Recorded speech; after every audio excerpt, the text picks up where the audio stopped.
अंत भला तो सब भला। रोली की शादी उसके माँ बाप एक आलसी लड़के से करा देते हैं। चलो, रोली की शादी हुई और हमने गंगा नहाई। और क्या, बेटियां तो होती ही हैं बोझ। हाँ, पर अब क्या चिंता, उतार तो दिया बोझ तुमने, अब वो लोग समझे। ससुराल में रोली का पति कहता है, देखो, मैं कोई काम नहीं करता, ये बात तुम्हारे मम्मी पापा को बता दी थी मैंने। अब जो किराया आता है दुकान का, उसी से घर का गुजारा करना है। कभी भूल से भी कोशिश ना करना किसी चीज की डिमांड की। क्या मम्मी पापा को पता था कि आप कोई काम नहीं करते? और क्या, बड़ा अच्छे से पता था।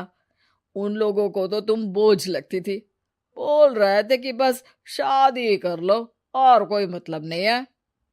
रोली को यह सुनकर बहुत गुस्सा आता है, लेकिन करती भी तो क्या, क्योंकि वो जानती थी कि उसके माता पिता ऐसे ही हैं। जैसे तैसे रोली दिन काट रही थी। रोली को एक प्यारी सी बेटी होती है। धीरे धीरे वो बड़ी होती है और उसके साथ उसकी जरूरतें भी बढ़ती जाती हैं। सुनिए जी, अब तो सिमी बड़ी हो रही है, उसका स्कूल में दाखिला कराना है। मैंने अब तक तो जैसे तैसे समय काट लिया, लेकिन मैं बच्ची की परवरिश में कोई कमी नहीं रखूंगी। अरे क्या है यार, अब तो लगता है कोई ना कोई काम ढूंढना ही पड़ेगा। अब पति रोज काम की तलाश में जाता और बिना किसी काम के वापस आ जाता। रोली समझ जाती है कि पति के अंदर अब काम करने की क्षमता नहीं है। वो बेटी को उच्च शिक्षा देने के लिए कुछ करना चाहती थी, लेकिन करती तो क्या करती। एक दिन रोली की सहेली कहती है, रोली, मेरी कोई औलाद नहीं है। अगर तू मेरी औलाद को जन्म दे तो मैं तुझे तेरे मुंह मांगे पैसे दूंगी। अरे, तेरी औलाद को मैं कैसे जन्म दे सकती हूँ? सरोगेसी से। बच्चा मेरा और वैभव का ही होगा, लेकिन कोख तेरी होगी। ये संभव है रोली। रोली कुछ सोचकर कहती है, मुझे मंजूर है, लेकिन मैं इसका 2 लाख रुपया लूंगी। अरे कोई बात नहीं, मुझे मंजूर है। रोली खुश हो जाती है कि एक बच्चा पैदा करने का उसे 2 लाख रुपया मिलेगा। वो घर आकर पति को बताती है, वो भी खुश हो जाता है। अब क्या था, डॉक्टर के पास जाकर सहेली का बच्चा रोली की कोख में पलने लगता है। मुझे 20,000 चाहिए मेरे बेटी के एडमिशन के लिए। हाँ हाँ ठीक है, मैं उसके एडमिशन से लेकर सारे खर्चे उसके अकाउंट में डाल रही हूँ। रोली की बेटी का एडमिशन हो जाता है। रोली को लगता है कि वो अब सब कुछ ठीक कर देगी। दिन और महीने आगे बढ़ते हैं। अब एक दिन, एक बात कहूं जी, काश इस बच्चे को मैं रख पाती। मैं अब इससे काफी जुड़ गई हूँ। अरे यार, पता नहीं किसका बच्चा है, अपने पास है ना अपनी मुन्नी। हाँ, लेकिन अब मैं भी इस बच्चे से जुड़ाव फील करने लगी हूँ। लेकिन मैं ये जानती हूँ कि ये मेरा बच्चा नहीं है। दोनों की जिंदगी ठीक चल रही थी, लेकिन कहते ना कि सुख का पल ज्यादा लंबा नहीं होता। एक दिन रोली की सहेली का फोन आता है। रोली, मुझे अब ये बच्चा नहीं चाहिए, मैं अपने पति को छोड़ रही हूँ। अरे लेकिन मुझे पैसों की जरूरत है, बच्चा तुम्हारा है, मैं क्या करूंगी? सहेली बिना कुछ बोले फोन काट देती है, फोन स्विच ऑफ कर देती है। लेकिन रोली के जीवन का तूफान यहीं नहीं रुकता। रोली, मैं इतना भार नहीं उठा सकता। आज पढ़ाई का पैसा मांग रही हो, कल को शादी, कॉलेज और पता नहीं क्या क्या। मैं तुम्हें छोड़ रहा हूँ, अपनी बच्ची उठाओ और निकलो इस घर से। अरे पर मैं कर तो रही हूं ना बच्चे के लिए काम, आप आराम से रहिए ना। क्या काम कर रही हो, देख रहा हूं मैं। ये छोटा शहर है, यहाँ लोगों को बात बनाते वक्त नहीं लगता। तो मैं क्या करूं? ज्यादा पढ़ी लिखी नहीं हूं, कैसे घर के खर्चे चलाऊं? और आप तो काम करना ही नहीं चाहते। हाँ, ना चाहता हूं और ना ही करूंगा। रोली को पति की बात पर काफी गुस्सा आ जाता है।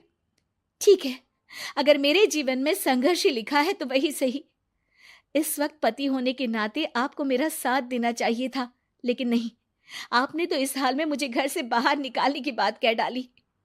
देखो, ये सारी फालतू की बातों के लिए वक्त नहीं है मेरे पास। रोली, जिसकी कोख में किसी और का बच्चा था और साथ छोटी सी बेटी, पति का घर छोड़कर रास्ते पर आ जाती है। रोली के पास मायके के सिवा दूसरा कोई रास्ता नहीं होता। अरे रोली कैसी है? कितने दिनों के लिए आई है? हमेशा के लिए माँ। वो माँ को सारी बात बता देती है। ओए लड़की, इतनी हिम्मत का काम कर लिया। अरे ना ना, यहाँ कोई जगह नहीं है। तुम तो अपना बोरिया बिस्तर उठाओ और निकलो यहाँ से। रोली के पास अब मायके का रास्ता भी नहीं बचता। वो चुपचाप बच्ची को लेकर जा रही थी कि उसे दर्द होता है और वो डॉक्टर के पास चली जाती है और फिर वहां वो एक प्यारे से बेटे को जन्म देती है। कितना प्यारा है, कितने अभागे हैं इसके माँ बाप जो इसके पैदा होने पर भी नहीं है। तभी वहां डॉक्टर आ जाती है। रोली, बच्चे के पिता तुमसे मिलना चाहते हैं। आपका बहुत बहुत शुक्रिया। मैं इस बच्चे को पालूंगा, भले ही इसकी माँ ने इसे छोड़ दिया हो, पर मैं अपनी जिम्मेदारी निभाऊंगा। तो क्या आप मुझे इसके पैदा करने के लिए जिन पैसों की बात हुई थी वो भी देंगे? हाँ, और साथ ही आप चाहें तो मेरे घर में रहकर मेरे बच्चे की देखभाल भी कर सकती हैं। मैं उसके लिए आपको सैलरी दे दिया करूंगा। रोली को लगता है कि जैसे भगवान ने उसके लिए सुकून का रास्ता खोल दिया। वो अब मुकेश के साथ उसके घर चली जाती है, जहां रहकर वो उस बच्चे की देखरेख करती है। अब मुकेश के घर को रोली अच्छे से संभाल लेती है। उसके लिए खाना बनाने से लेकर बच्चों की देखभाल और घर की देखरेख। धीरे धीरे मुकेश को रोली से प्यार हो जाता है। रोली, तुम्हारी बेटी और मेरा बेटा बिल्कुल भाई बहन की तरह साथ रहते हैं। हाँ, आखिर है तो एक ही कोख के बच्चे, अटैचमेंट तो होगा ही ना। रोली, तुमने घर और मुझे दोनों को संभाल लिया। ये तो मेरा काम है।